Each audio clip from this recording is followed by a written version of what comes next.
In just a few minutes, the final football game until August will kick off. Super Bowl 51 pits the Atlanta Falcons against the New England Patriots to crown a new king in pro football. And as usual, the whole world will be watching. They're both coming off conference championship games in which they had almost no trouble whatsoever. Today, the Falcons, though, have to try containing one of, if not the best quarterback in NFL history, the ultimate Super Bowl challenge. But the Pats are without tight end Rob Gronkowski, who's out after surgery for a herniated disc. Their own challenge tonight.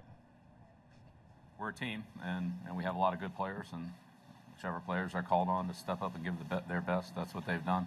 It definitely poses a challenge for the defense. They've got a lot of unique things that they do offensively, but I would have to agree that the way they feature the inside players, it's a factor. Nick Canizales and Jessica Mori will have more on the game coming up tonight at 10. Waco native and former TCU Horned Frog LaDainian Tomlinson will have a bust of his own in Canton, Ohio. Last night he was announced as a member of the Pro Football Hall of Fame class of 2017. He ran for almost 14,000 yards in his 11-year career with 145 touchdowns. And the reality of last night is like a dream come true for him, and he knows where his roots are. Texas high school football is everything.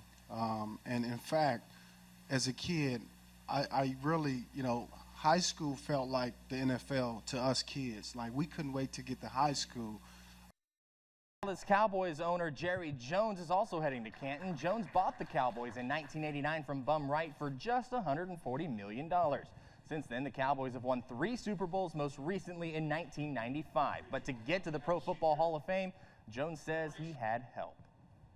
I have tremendous family involvement in everything that I've done in sport. I was married when I was a sophomore in college and married. And my first son was born, who's probably the key guy with Dallas Cowboys today.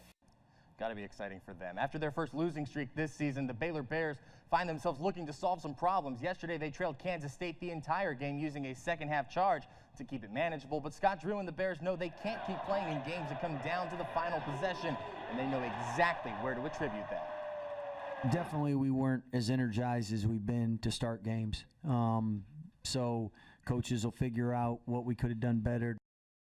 Meanwhile, the Baylor Lady Bears have a rather fast turnaround after beating Texas Tech yesterday. They're moving on to Texas tomorrow night in a battle for first place in the Big 12. Both the Lady Bears and the Longhorns are sitting at 12-0 in conference play heading into tomorrow night.